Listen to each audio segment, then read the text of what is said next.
오늘 우리에게 주신 하나님 말씀은 마태복음 24장 32절로부터 37절까지 말씀입니다. 무화과 나무의 비유를 배우라. 그 가지가 연하여지고 잎사귀를 내면 여름이 가까운 줄을 아나니, 이와 같이 너희도 이 모든 일을 보거든 인자가 가까이 곧 문 앞에 이른 줄 알라. 내가 진실로 너희에게 말하노니 이 세대가 지나가기 전에 이 일이 다 일어나리라. 천지는 없어질지언정 내 말은 없어지지 아니하리라. 그러나 그날과 그때는 아무도 모르나니 하늘의 천사들도 아들도 모르고 오직 아버지만 아시느니라. 노아의 때와 같이 인자의 임함도 그러하리라.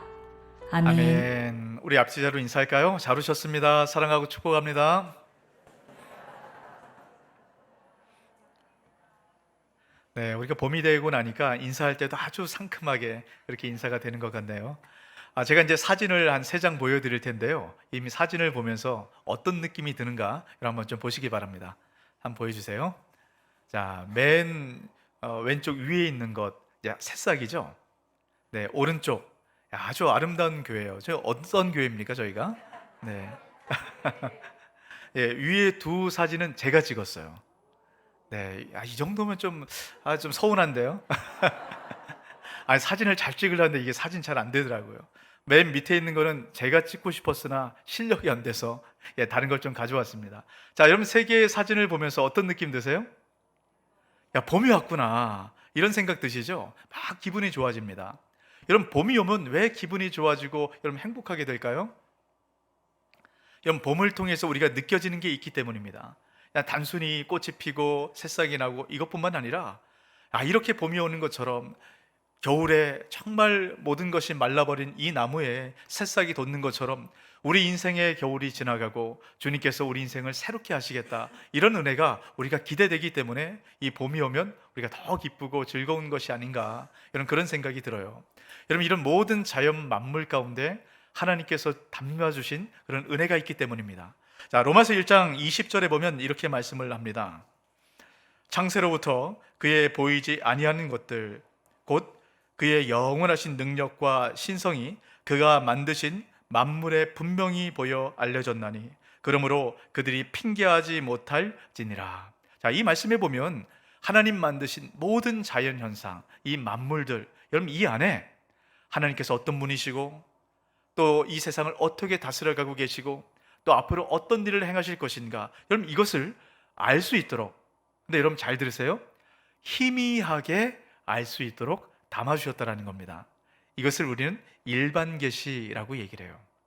그러니까 자연 만물을 통해서 명확하긴 아니지만 희미하게 하나님 어떤 분인가, 어떤 일을 행하시는가 우리가 알 수 있게 된다는 겁니다. 여러분 마태복음 말씀에 보면 여러분 예수님께서 기후나 이런 자연 현상들, 이런 것들을 통해서 하늘의 징조에 대해서 말씀하는 여러 이야기가 나옵니다. 오늘 말씀도 그 중에 하나예요. 자, 32절 말씀 같이 한번 읽어볼까요? 무화과 나무의 비유를 배우라. 그 가지가 연하여지고 잎사귀를 내면 여름이 가까운 줄을 아나니. 자, 무화과 나무, 여러분 당시에 이스라엘에 아주 흔하게 볼 수 있는 그런 나무거든요. 이 나무를 통해서 주님께서 종말을 말씀하고 계시는 겁니다. 여러분 무화과 나무이 무성해지면 곧 여름이 가까이 온다라고 우리가 알게 되듯이 종말도 여러분 그렇게 된다라는 거예요. 여러분 여기 보면 여름이라는 말은 종말을 의미합니다. 자, 아모스 8장 2절에 이렇게 말씀합니다. 그가 말씀하시되 아모스야 내가 무엇을 보느냐, 내가 이르되 여름 과일 한 광주리이니이다 하매 여호와께서 내게 이르시되 내 백성 이스라엘의 끝이 이르렀은즉 내가 다시는 그를 용서하지 아니하리라. 자, 여름 과일 한 광주리, 이것을 지금 어떤 것에 비유합니까? 이스라엘의 끝. 또 여름이라는 것은 종말의 의미를 함께 담고 있어요. 자, 그런데 여러분 예수님께서 왜 무화과나무의 비유를 통해서 종말을 설명하든가, 여러분 그 이유가 있습니다. 지금 예수님께서 무화과나무의 비유를 말씀하는 이 말씀 하루 전날, 그러니까 어제죠. 예수님께서 성전에 들어가셨어요. 그러니까 들어가 보니까 성전 안에 매매하는 자들, 돈 바꾸는 자들, 뭐 이 많은 사람들이 있는 겁니다. 주님께서 화가 나셔가지고요, 그들의 상을 다 뒤집어 엎고 그들을 쫓아내셨습니다. 성전을 깨끗하게 하시고 나오시면서 입이 무성한 무화과 나무를 보셨어요.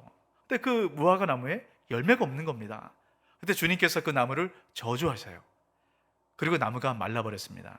여러분, 이것은 강도의 소굴이 된 이 성전, 이 성전이 어떻게 파괴될 것인가, 성전의 멸망에 대한 그 징조로, 그 표적으로 주님께서 무화과 나무에게 행하셨습니다.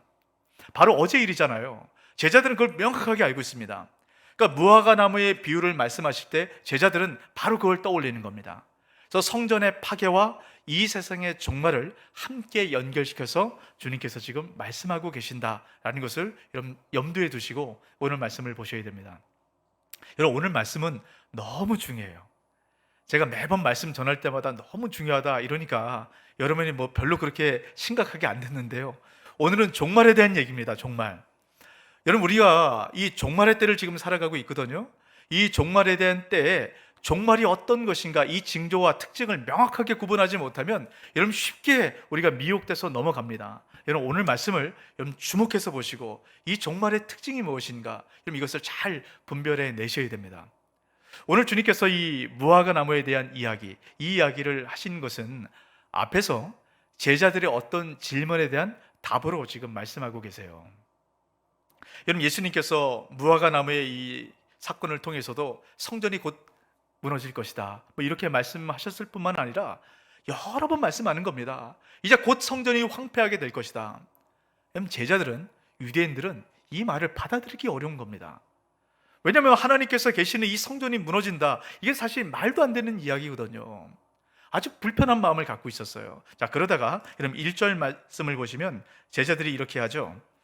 예수께서 성전에서 나와서 가실 때 제자들이 성전 건물들을 가리켜 보이려고 나오니, 자, 제자들이 함께 예수님과 성전에서 나오고 있었어요. 그럴 때 성전 건물을 보니까 성전 건물이 너무 휘황찬란하고 멋있게 보이는 겁니다. 그걸 가리켜서 예수님께 말씀을 하는 겁니다. 예수님, 이 성전이 무너지겠습니까? 이렇게 어마어마한 성전이 예수님 무너지겠습니까? 지금 이 말투로 이야기를 하는 겁니다. 여러분, 당시에 이 성전은 헤롯 성전이에요. 헤롯 성전은 주전 20년부터 시작해서 주 62년까지 80년 넘도록 그렇게 지금 지어졌는데요, 지금 예수님께서 이 말씀을 하실 때는 성전 본체가 완성이 되고 성벽이 올라가고 있을 그때입니다. 한참 공사가 진행 중이에요. 여러분, 고대 이 문헌을 보면 이 성전을 어떻게 지었냐면요, 돌을 쌓아서 만들었거든요. 근데 돌 하나 크기가, 길이가 11m래요. 높이가 4m, 두께가 5m가 넘습니다. 여러분, 가늠이 되세요? 돌 하나가 어마어마한 거죠. 이것을 쌓고 쌓아서 성전을 만들었는데 그 돌이 흰색이었답니다. 그러니까 멀리서 보면 산 위에 눈이 내린 것처럼 정말 신비스럽고 황홀한 그런 모습의 성전이 헤롯 성전입니다. 여러분, 이제 막 올라가고 있는 중에 있어요. 근데 예수님 그 성전을 보고 뭐라고 말씀하세요? 곧 무너질 것이다. 2절 말씀을 보시기 바랍니다. 대답하여 이르시되 너희가 이 모든 것을 보지 못하느냐? 내가 진실로 너희에게 이르노니 돌 하나도 돌 위에 남지 않고 다 무너뜨려 지리라. 아까 제가 돌 크기가 얼마나인지 여러분 기억하시죠? 그 돌이 돌 위에 하나도 남지 않게 되겠다라고 말씀하는 겁니다. 여러분, 제자들은 이게 이해가 되지 않는 거예요. 근데 이 이야기를 들으면서 제자들은 너무 두려운 겁니다. 정말 있어서도 안 되고 있을 수도 없는 그 일을 예수님께서 말씀하시니까 제자들 너무 두려워서, 그러면 그때가 도대체 언제입니까? 하고 질문을 합니다. 그게 3절인데요, 우리 3절 같이 한번 읽습니다. 예수께서 감람산 위에 앉으셨을 때에 제자들이 조용히 와서 이르되 우리에게 이르소서 어느 때에 이런 일이 있겠사오며 또 주의 임하심과 세상 끝에는 무슨 징조가 있사오리이까? 지금 뭐라고 지금 질문을 합니까? 성전에 파괴하는 징조와 이 세상 멸망, 종말하는 이 징조를 함께 물어봐요. 여러분, 제자들에게, 유대인들에게는 성전의 멸망이 이 세상 종말과 같은 겁니다. 그렇게 이해를 하고 있었어요, 유대인들은. 자, 그런데 어떻습니까? 성전이 주후 70년에 무너졌습니다. 그런데 이 세상 종말이 왔습니까? 아니에요. 성전의 종말과 이 세상 종말은 다릅니다. 하지만 성전의 종말과 이 세상 종말은 아주 긴밀하게 연결이 되어 있어요. 그래서 여러분 이 내용을 잘 기억하시고 이 의미가 무엇인가를 여러분 보셔야 됩니다. 자, 여러분 어렵죠? 별로 안 어려우신가 보네요. 저는 이 말씀을 준비하면서 이게 도대체 어떤 내용일까? 여러분 굉장히 이게 어려웠어요. 여러분 이 내용을 명확하게 구분하지 못하면 우리가 그 이단에 쉽게 넘어갈 수 있게 됩니다. 여러분 이 부분을 해석하는 여러 가지 해석이 있어요. 근데 여러분 제일 제가 안전한 해석을 말씀드릴 테니까 여러분 그것을 기억하시고 여러분 그것으로 오늘 말씀을 보시기 바랍니다. 마태복음 24장, 25장은 종말에 대한 이야기를 하고 있어요. 근데 이 종말에 대한 이야기는 두 개의 얘기가 함께 섞여져 있다는 것을 여러분 기억하셔야 됩니다. 지금 제자들이 두 개를 물어서 질문해요. 성전 종말의 징조와 이 세상 종말의 징조를 묻습니다. 여러분 제자들은 같은 의미로 물어봤지만 예수님께서는 이것을 분리해서 말씀합니다. 24장 4절부터 시작해서 35절까지의 말씀은 성전 종말의 징조에 대한 말씀이에요. 자, 다시요. 마태복음 24장 4절부터 35절까지의 그 모든 내용들은 1차적으로 성전 종말에 있을 징조들을 이야기합니다. 근데 이 징조가 종말의 징조와 함께 연결이 되어 있다라는 것을 여러분 함께 기억하세요. 어쨌든 1차적으로는 성전 종말이 있기 전에 이런 징조들이 있을 것이다 라고 말씀을 하고 있는 겁니다. 그리고 마태복음 24장 36절로부터 25장 전체까지 내용은 이 세상 종말에 대한 이야기를 하고 있어요. 여러분 이렇게 구분해서 여러분 말씀을 보실 때 가장 안전하게 마태복음 24장과 25장을 이해할 수 있습니다. 근데 제가 여러분 몇 번 지금 말씀드리고 있는데 성전의 종말과 이 세상의 종말을 여러분 이렇게 긴밀하게 연결시키는 이유는요, 성전의 종말이 결국 이 세상 종말의 모형이 되기 때문입니다. 자, 이런 8절 말씀을 한번 보시기 바랍니다. 이 모든 것은 재난의 시작이니라. 자, 예수님께서 성전 종말할 때 어떤 징조가 있는가 여러 가지 얘기를 하십니다. 그리고 나서 이 말씀을 하는 거예요. 이 모든 것들이 재난의 시작이다 라고 말씀합니다. 근데 여기는 재난이란 말이 참 특별한 의미를 담은 말이에요. 재난이란 말은 산통이란 의미가 있습니다. 여러분 산통이 뭡니까? 임신한 여인이 아기를 낳을 때 느끼는 통증을 산통이라고 이야기를 하죠. 여러분 아기를 낳아보신 분들은 다 아실 텐데요, 여러분 아기를 낳을 때 산통을 느낍니다. 그렇다고 아기가 바로 태어납니까? 아니죠. 산통을 느끼는 이 정도가 다 달라요. 자, 제 첫 번째 아이는 12시간 동안 제 아내가 산통을 겪었어요. 12시간 동안 산통을 겪고 나서 도저히 안 돼서 결국 제왕절개 수술을 해서 저희 아이가 태어났어요. 그러니까 이 얘기할 때마다 제 아내가 늘 억울해합니다. 처음부터 바로 제왕절개 했으면 산통이 없었을 텐데 12시간 넘게 이 고생을 하고 이 제왕절개를 해서 늘 이 얘기 나올 때마다 억울해하고 있어요. 아마 뒤에서도 지금 억울해하고 있지 않을까 싶은데요. 저는 이 첫 번째 우리 아이가 큰애가 태어났을 때 그때 기억이 생생합니다. 뭐 다들 생생하시겠죠. 왜 생생하냐면요, 여러분 보통 이 아이가 태어났을 때 여러분 어떠세요? 보통 드라마 같은 데 보면 막 아빠들이 눈물을 흘리고 감동하고 이러잖아요. 저는 아이가 딱 태어났을 때 받아본 순간 깜짝 놀랐습니다. 아이의 모습이 제가 볼 때 너무 기괴스러운 거예요. 왜 그러냐면 12시간 산통을 겪었다 그랬잖아요. 12시간 동안 엄마 골반에 끼어 있던 겁니다. 이런 머리가 어떻게 됐을까요? 뾰족해져 있는 거예요, 뾰족해. 그 모습을 보는데 와, 이게 감동이 되지 않는 겁니다. 그래서 제가 그런 생각했어요. 야, 나는 아빠 될 자격이 없구나. 좀 감동을 해야 되는데 이 모습이 이렇다고 감동하지 못하는 제 모습에 얼마나 제가 질책을 했는가 모릅니다. 그러면서 저는 보통 아이를 낳을 때 산통을 한 12시간 뭐 이런 정도 하는 줄 알았어요. 근데 이 다른 분들 얘기를 듣다 보니까 뭐 몇 시간 만에 바로 아이를 낳기도 하고요, 병원에 가자마자 아이를 낳았다 뭐 이런 경우도 제가 얘기를 들었습니다. 자, 여러분 이 얘기가 뭡니까? 산통이 있다라는 것은 곧 아이를 낳는다라는 겁니다. 근데 산통의 정도는 다 다른 거예요. 종말이 그렇다는 거예요. 이러면 산통이 있다라는 것은 결국 곧 종말이 임한다라는 겁니다. 그래서 성전 파괴의 이 징조가 우리 종말의 징조를 함께 어우르고 있기 때문에 성전 파괴의 징조가 무엇인가를 우리가 잘 살펴볼 때 우리가 종말의 징조를 보고 잘 준비할 수 있게 되는 거예요. 자, 제가 몇 가지 성전 파괴의 징조를 말씀드릴 텐데 여러분 잘 한번 주목해 보시기 바랍니다. 자, 첫 번째 5절 말씀인데요. 많은 사람이 내 이름으로 와서 이르되 나는 그리스도라 하여 많은 사람을 미혹하리라. 자, 그럼 첫 번째 증거입니다. 성전 파괴가 될 때, 종말이 있을 때 가장 첫 번째 징조가 뭐냐면 가짜 그리스도가 등장한다라는 거예요. 여러분, 성전 파괴는 주 70년에 파괴됐다라고 말씀을 드렸죠. 그 이전에 얼마나 많은 가짜 그리스도들이 등장했는지 모릅니다. 대표적인 사람이 주 40년대 중반에 있었던 튜다스라는 사람이에요. 이 튜다스라는 사람은 어떤 사람이냐면 이런 소문이 났습니다.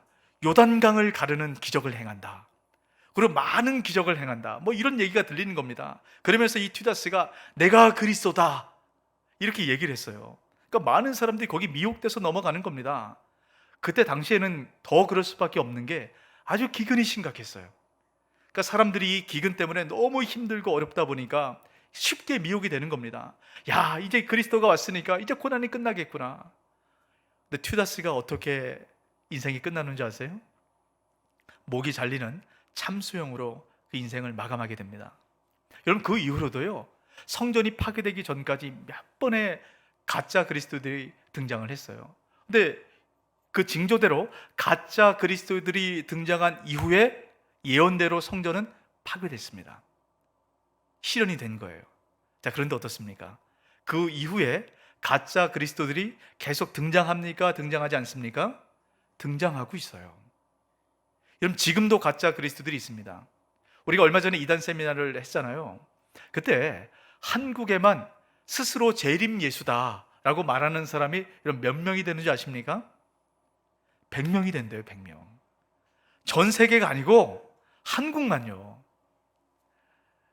여러분, 얼마 전에 다큐멘터리 하나 때문에 한국 교계와 여러 이 그리스도인들이 어려움을 당하고 시끄럽습니다. 나는 신이다 라는 다큐멘터리예요. 저는 이걸 보면서 여기에 크게 4개 이단 교주가 나옵니다. JMS 정명석, 아가동산, 또 오대양, 만민중앙교회, 이 4명의 교주들이 나오는데 저는 그 내용을 보다가 보고 싶지 않더라고요. 너무 추악하고 너무 지저분합니다. 근데 제가 이 이단들이 도대체 어떤가 여러분 끝까지 참고 보았어요. 근데 정말 이단들은 특징들이 비슷합니다. 얼마나 추악한지 몰라요. 근데 이단 교주들이 하는 얘기를 들어보면 사실 말도 안 되는 얘기거든요. 성경을 보면 이해할 수 없는 내용들이 많잖아요. 그 내용들을 갖고 이리 끼워 맞추고 저리 끼워 맞추고 말도 안 되는 그런 얘기들을 합니다. 근데 사람들이 넘어갑니다. 여러분, 왜 넘어갈까요? 제대로 배우지 못하고 뭐 알지 못하기 때문에 넘어갈까요? 여러분, 특별히 JMS 정명석 여기는 한국의 명문대생들이 다 거기에 들어가 있습니다. 몰라서 그렇습니까? 무식해서 그렇습니까? 아니요. 미혹되면 누구도 예외가 없는 겁니다. 여러분, 이걸 통해서 이단들의 문제가 드러났지 않습니까? 근데 후유증이 있어요.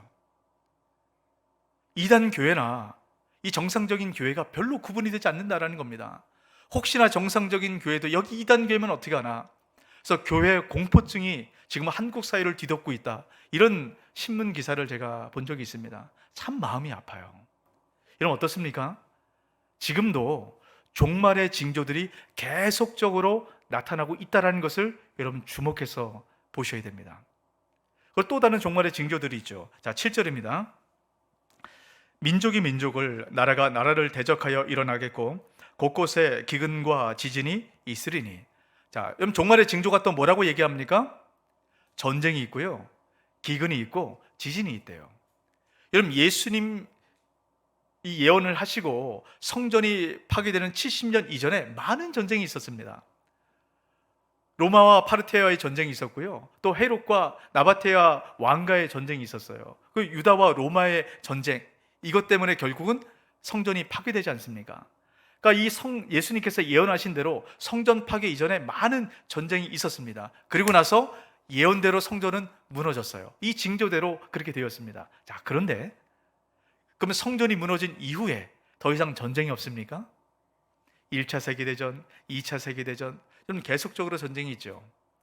그리고 1년 동안 넘도록 지속되는 우크라이나 러시아 전쟁, 이 전쟁들이 계속적으로 있다라는 겁니다. 종말의 징조들이 지금도 계속적으로 나타난다라는 거예요. 여러분, 기근과 지진은 어떻습니까?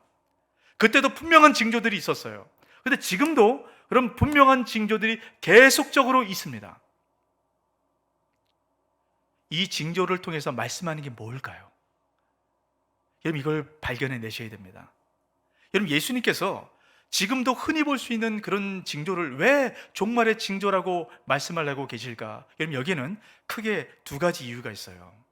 첫 번째 이유는 4절입니다. 4절 같이 한번 읽습니다. 예수께서 대답하여 이르시되 너희가 사람의 미혹을 받지 않도록 주의하라. 미혹을 받지 않도록 하시기 위함입니다.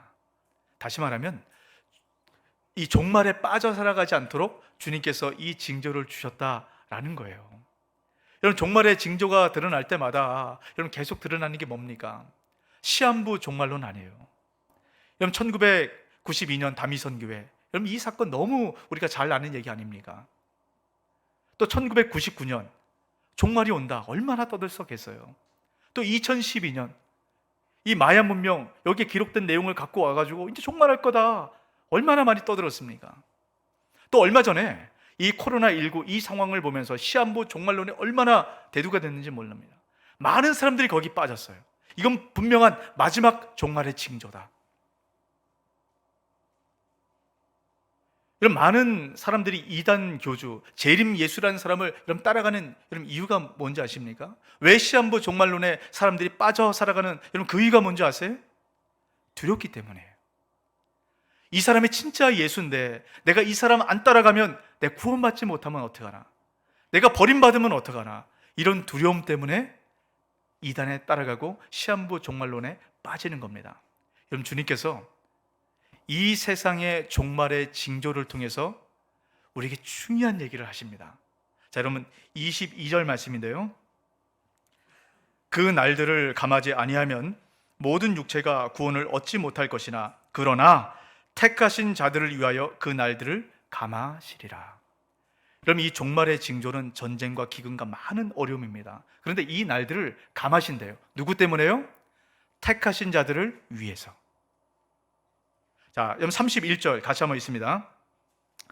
그가 큰 나팔 소리와 함께 천사들을 보내리니 그들이 그의 택하신 자들을 하늘 이 끝에서 저 끝까지 사방에서 모으리라.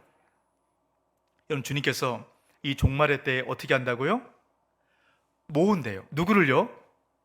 택하신 자들을요. 여러분, 이 말씀을 기억하세요. 여러분, 이 종말의 징조들을 통해서 주님께서는 이 택하신 자들을 반드시 책임지고 그들을 모은다라는 것을 말씀을 해주시는 겁니다. 여러분, 주님께서 이 택하신 자들을 모은다라는 것은 한 장소에 모으는 얘기가 아닙니다. 암탉이 그 새끼를 날개 아래 모으는 것처럼 주님께서 보호하시고 책임지시겠다라는 약속의 말씀으로 이 말씀이 주어진 겁니다. 그래서 우리는 종말의 징조가 나타날 때 이 종말을 두려워하고 여기에 빠지는 것이 아니라 내가 택함을 받았는가, 이걸 돌아보셔야 돼요. 여러분, 지금은 부인할 수 없는 분명한 종말의 징조들이 지금도 나타납니다. 여러분, 이때 이 징조를 보면서 내가 택함을 받았는가, 여러분 이걸 돌아보시기 바랍니다. 그리고 내가 택함 받은 자로서의 주의 은혜에 감사함으로 고백할 때 우리가 두려움이 아니라 주님께서 우리 인생 가운데 행하실 일들을 여러분 기대하게 되는 것입니다. 여러분, 택하심의 은혜 가운데 여러분 깊이 참여해서 그 은혜를 누리시길 주의 이름으로 축복합니다. 이게 계속적으로 반복되고 지금도 보여지는 종말의 징조를 통해서 주님께서 말씀하신 첫 번째 이유예요. 여러분, 두 번째 이유도 여러분 기억하셔야 됩니다. 두 번째 이유는 뭐냐면, 여러분 이 종말의 징조를 보면서 두려울 필요 없습니다. 그런데 종말의 징조가 나타난다는 것은 반드시 종말이 있다라는 거예요. 곧 종말이 있다라는 겁니다. 언제 종말이 있을까요? 36절입니다. 그러나 그날과 그때는 아무도 모르나니 하늘의 천사들도 아들도 모르고 오직 아버지만 아시느니라. 그럼 그때가 언제 임한다고요? 모른대요. 아버지만 아신대요. 하지만 반드시 종말은 곧 임한다라는 겁니다. 이것을 종말의 징조를 통해서 주님께서 말씀하고 계시는 거예요. 여러분 잘 기억해 보세요. 지금 24장 4절부터 35절까지 1차적으로 이것은 어떤 징조라고 말씀드렸습니까? 성전이 파괴될 것에 대한 징조였어요. 근데 이 징조대로 성전은 파괴되었습니다. 실질적으로 그 일이 일어났어요. 그리고 이제 나머지 이 세상의 종말 역시 이 징조와 함께 반드시 일어날 것입니다. 그래서 준비하라는 거예요. 예수님께서 이 땅 가운데 오셔서 십자가에 달려 죽으시고 부활하신 이후에 이 세상은 이미 종말이 시작이 되었습니다. 그래서 우리는 지금 종말의 때를 살아가고 있어요. 이제 남은 것은 완전한 종말입니다. 예수님께서 재림하시면 이 땅 가운데 완전한 종말이 임하게 되는 겁니다. 그러면 이 종말의 때를 살아가는 우리가 어떻게 살아가야 될까요? 그것을 말씀하는 것이 오늘 제가 여러분에게 드리려고 하는 말씀의 핵심입니다. 자, 37절 말씀 같이 한번 읽어봅니다. 노아의 때와 같이 인자의 임함도 그러하니라. 이런 마지막 때를 지금 노아의 때로 비교해서 이야기를 합니다. 노아의 모습을 통해서 마지막 종말의 때를 살아가는 우리가 어떻게 살아가야 될 것인가, 주님께서 이것을 명확하고 분명하게 말씀하고 계시는 거예요. 지금 노아의 때를 한번 볼까요? 자, 38절입니다. 홍수 전에 노아가 방주에 들어가던 날까지 사람들이 먹고 마시고 장가들고 시집가고 있으면서, 자, 노아의 때 어떤 일들이 지금 나타나고 있어요? 사람들이 먹고 마시고 시집가고 장가가고 이런 모습들이 나타난다는 겁니다. 여러분 이 말씀을 잘 이해하셔야 돼요. 여러분 이단의 많은 사람들이 이것을 이렇게 해석을 합니다. 이제 곧 종말이 왔기 때문에, 종말이 왔을 때는 먹고 마시고 시집가고 장가들고 이런 거 하면 안 된다. 이제 종말이 임했는데 이 노아의 때 살아가던 사람들이 이것을 깨닫지 못하고 결국 홍수로 다 죽지 않았느냐라고 얘기해서 한 곳으로 모으게 되는 겁니다. 여러분 이 말씀은 종말의 때를 살아갈 때 먹고 마시고 시집가고 장가가서는 안 된다는 말씀이 아니에요. 자, 여러분 40절 말씀을 잘 한번 보세요. 그때 두 사람이 밭에 있음에 한 사람은 데려가고 한 사람은 버려둠을 당할 것이요. 자, 여러분 두 사람이 나오죠. 이 두 사람은 두 남자라는 뜻입니다. 여러분 두 남자가 있어요. 한 사람은 버려둠을 당하고 한 사람은 데려감을 당한다라고 얘기합니다. 이 두 사람은 이 세상의 모든 남자를 이야기합니다. 그리고 나서 41절에 이렇게 말씀하죠. 두 여자가 맷돌질을 하고 있음에 한 사람은 데려가고 한 사람은 버려둠을 당할 것이니라. 앞에서는 두 남자를 얘기했습니다. 지금 그 뒤에서는요 두 여자를 얘기해요. 이 세상의 모든 여자들을 이야기를 하는 겁니다. 이 세상의 모든 여자들은 어떻게 된다고요? 어떤 사람은 데려감을 당하고 어떤 사람은 버려둠을 당한대요. 그럼 누가 데려감을 당할까요? 택한 자입니다. 여러분 택한 자는 주님께서 반드시 그 사람을 데려가세요. 그러니까 우리가 이 종말의 징조, 이 징조들을 보았을 때 다른 그 어떤 걸 두려워하는 것이 아니라 내가 택함 받은 자인가? 내가 지금 택함 받은 자로서 그렇게 살아가고 있는가? 내가 지금 예수 그리스도로 말미암아 구원받은 자인가? 이것을 돌아보라는 겁니다. 종말의 징조들이 있을 때마다요. 그리고 여러분 금방 읽었던 이 말씀을 통해서 여러분 주목해서 보셔야 될 게 있어요. 택함 받은 사람, 이 택함 받은 사람이 지금 뭘 하고 있었습니까? 택함 받은 사람이 기도원에 모여서 종말을 기다리고 있었습니까? 아니면 교회 안에 들어와 가지고 교회 일만 열심히 여러분 그렇게 하고 있었습니까? 택함 받은 사람이 지금 뭘 하고 있었죠? 밭에 있었고요, 맷돌질을 하고 있었어요. 다시 말하면 일상생활의 삶의 현장 속에 있었다라는 겁니다. 종말의 때를 살아가는 우리 그리스도인들이 있어야 될 장소가 바로 여기예요. 삶의 현장입니다. 삶 속에서 있어야 돼요. 근데 여러분 여기서 명확하게 구분하셔야 될 것이 한 가지가 있어요. 데려감을 당하는 사람이나 버려둠을 당하는 사람이나 이런 똑같은 삶의 현장에 있습니다. 근데 명확한 차이점 한 가지가 있어요. 버려둠을 당하는 사람들은 먹고 마시고 장가가고 시집가는 것에만 마음이 빼앗겨 살아갑니다. 다시 말하면 이 세상에서 생존을 위해서 살아간다는 거예요. 하지만 택하심을 받은 사람은 생존이 아니라 사명을 위해서 살아가게 된다라고 말씀합니다. 그걸 노아를 통해서 말씀하고 있는 겁니다. 여러분, 노아의 얘기를 잠깐 해볼까요? 여러분, 노아가 주님께로부터 이 세상이 곧 홍수로 멸망할 것이다 라고 경고를 들었을 때 여러분, 노아는 어떻게 합니까? 모든 걸 다 버려두고 산속에 들어가서 혼자 삽니까? 아니요. 아이를 낳고 또 그 자녀들이 결혼해서 살아갑니다. 일상생활의 삶을 똑같이 살아가요. 근데 여러분, 뭐가 다른지 아세요? 자, 베드로 후서 2장 5절 말씀 이렇게 말씀합니다. 옛 세상을 용서하지 아니하시고 오직 의를 전파하는 노아와 그 7 식구를 보존하시고 경건하지 아니한 자들의 세상에 홍수를 내리셨으니. 자, 지금 노아는 뭘 하고 있었다고요? 의를 전파하고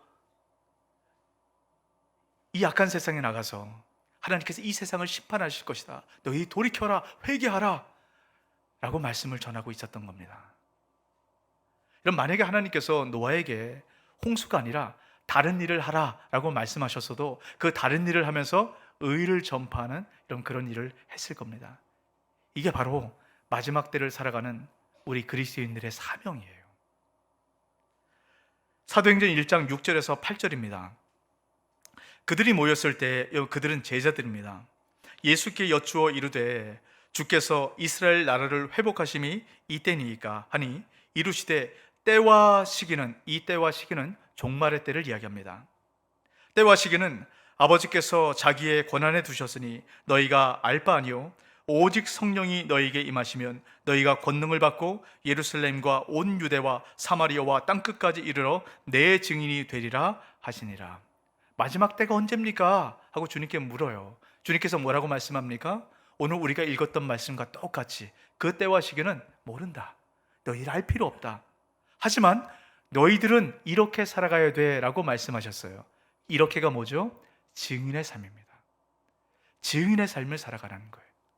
예수님이 어떤 분인가? 이 땅 가운데서 생존이 아니라 사명을 위해서 살아가라 라고 말씀을 합니다. 저는 오늘 이 말씀을 준비하다가 한 책이 떠올랐어요. 그래서 이 책을 여러분에게 좀 소개시켜 드리고 싶은데요, 브로니 웨어라는 사람이 썼던 책인데요, 내가 원하는 삶을 살았더라면 이란 책입니다. 이 브로니 웨어는 호주에 있었던 임종을 앞두고 있는 사람들을 간호하는 간호사예요. 호스피스 병원이겠죠. 이 병원에서 많은 임종을 앞둔 사람들을 보면서 이들의 공통점이 있다는 것을 발견하게 됩니다. 그 공통점이 뭐냐면요, 마지막 죽음의 자리에서 삶이 후회가 된다는 거예요. 지난 시간들을 돌아보니까 너무너무 후회가 된다는 겁니다. 여러 가지 후회가 있는데 대표적인 후회를 5개로 그렇게 정리해서 이런 책을 썼어요. 그 5가지 후회가 바로 이겁니다. 한번 보여주세요. 첫 번째 후회는 다른 사람이 아닌 내가 원하는 삶을 살았더라면. 그럼 책 제목 아닙니까? 이걸 갖고 가장 많이 후회를 했다라는 거예요. 그러니까 늘 삶을 살아갈 때 부모님이 시켰던 그 삶, 또 주변에 있는 사람들이 이렇게 살아가는 것이 맞다라고 얘기하는 것, 이 세상의 틀 안에 여러분 그렇게 삶을 살아갔다는 겁니다. 내가 원하는 삶이 아니라 다른 사람들이 원하고 다른 사람들이 하도록 말하는 그런 삶을 살아갔던 게 너무너무 후회가 된다라고 이야기를 합니다. 이런 두 번째 후회는요, 내가 그렇게 열심히 일하지 않았더라면. 너무 일을 열심히 했더라는 거예요. 그 내용에 보면 한 사람을 이렇게 얘기를 합니다. 이 사람이 너무 열심히 일하고 이제 은퇴를 했어요. 은퇴를 하고 나서도 가족들과 뭔가 함께 하려면 더 돈을 벌어야 된다고 계속 일의 현장에 갑니다. 그런데 이 사람이 정해놓은, 내가 이 정도까지만 하면 돼 라고 정해놓은 그 시점이 이르기 3개월 전에 아내가 죽었다는 거예요. 아내와 함께 정말 행복한 노후를 보내기 위해서 그렇게 애썼는데 결국 그 아내는 없다라는 겁니다. 함께할 자녀가 사라져 버렸다는 거예요. 뭔가 일은 열심히 했는데 결국 이 뭐를 위해서 열심히 했는가? 정말 이 일을 열심히 하는 것보다 가족들과 함께 했으면 좋았을 텐데 이걸 갖고 후회를 했다라는 거예요. 세 번째는 내 감정을 표현할 용기가 있었더라면, 다른 사람들 눈치 보고 다른 사람들에게 내가 좋은 사람으로 보여지기 위해서 내 감정을 계속 억누르고 살다 보니까 이게 병이 돼가지고 내가 지금 이 자리에 있다, 이게 너무 후회가 되더라, 이렇게 이야기를 합니다. 그럼 네 번째는요, 친구들과 계속 연락하고 지냈더라면. 너무 삶이 바쁜 거예요. 근데 그러다 보니까 친구들 생각할 시간도 없습니다. 그럼 친구들이 누굽니까? 어렸을 때부터 함께 자랐기 때문에 내가 힘들고 어려웠던 것들을 함께 나눌 수 있는 대상이 친구 아닙니까? 근데 일에 빠져서 이 친구들을 소홀히 했던 것, 이게 후회가 된다라고 얘기를 해요. 그럼 마지막 다섯 번째는요, 나 자신에게 더 많은 행복을 허락했더라면. 이 세상에, 여러분, 그렇게 세상 사람들 따라가는 것이 아니라 그냥 내가 정말 행복하게 생각하는 그 일들 좀 열심히 시도하고 좀 도전해서 그렇게 한번 살아봤더라면 그게 너무 후회가 된다라고 얘기합니다. 여러분 어떠세요? 여러분 이 내용들이 후회가 여러분 되십니까? 더 많은 후회의 내용들이 있어요. 근데 여러분 왜 후회합니까? 임종의 목전을 앞둔 사람들의 모든 얘기가 후회한다는 거예요. 왜 후회합니까? 결론은 한 가지예요. 여태까지 생존을 위해 살아왔던 것이 후회가 되는 겁니다. 사명을 위해 살아갔어야 하는데 생존을 위해 살아가다 보면 이런 반드시 모든 사람들은 후회하게 되어 있습니다. 여러분 어떻습니까? 만약에 주님께서 지금 우리의 인생에 종말을 주신다면, 우리의 인생을 지금 이 시간 걷어가신다라고 말씀한다면 여러분 삶에 만족하십니까? 야, 난 너무 잘 살았다, 정말 후회 없이 이렇게 고백할 수 있으세요? 만약에 그렇지 않다면 주님께서 지금 우리를 불러가신다라고 가정했을 때 여러분 10년 전에 여러분에게 어떤 말을 해주고 싶으세요? 오늘 FT에 제가 담아놨던 두 번째 질문입니다. 주님께서 나를 이 시간 불러가신다면 10년 전 나에게 어떤 말 해주고 싶으세요? 야, 너 이렇게 살아가지 않았으면 좋겠어. 10년 전 나에게 너 이거 반드시 후회할 거야, 그때 이렇게 하지 말고 이렇게 했으면 좋겠어, 이런 어떤 얘기 해주고 싶으세요? 그 얘기를 지금 여러분에게 하시고 우리가 그렇게 살아가면 됩니다. 그럼 후회하지 않아요.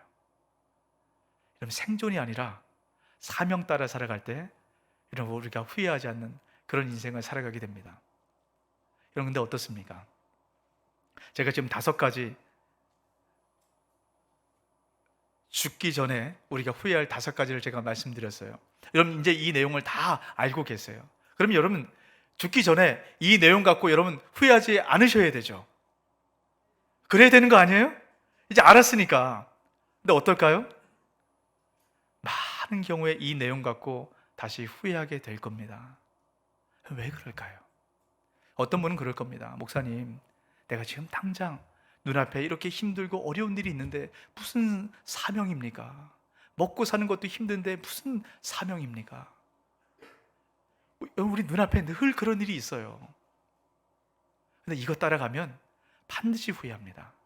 주님께서 왜 우리에게 늘 눈앞에 보여지는 그런 종말의 징조를 말씀하셨을까요? 이 징조를 볼 때마다 우리가 후회하지 않는 인생을 살아갈 수 있도록 이 징조들을 말씀하시는 겁니다. 오늘도 이 징조가 명확하게 보여지지 않으세요? 부인할 수 없을 정도로 명확하게 종말의 징조들이 지금 나타나고 있지 않습니까? 이 징조를 보면서 여러분 어떻게 생각하십니까? 어떻게 대처하세요? 여러분 주님께서 주시는 대로 내가 택하심을 받은 자인가? 다시 한번 돌아보시고 우리 인생 가운데 후회하지 않는 인생, 여러분 생존 때문에 혹시 마음이 빼앗겨 있다면 이 생존이 아니라 정말 주님 다시 바라보시고 주님께서 주시는 그 사명 따라 살아갈 때 하나님 나라의 백성으로 풍성한 인생 살아가게 되는 것입니다. 오늘 말씀을 통해서 주님께서 우리에게 주시는 이 지혜와 교훈을 깨달아 하나님 나라의 온전한 백성으로 살아가는 저와 여러분 되시길 주의 이름으로 축복합니다. 아멘.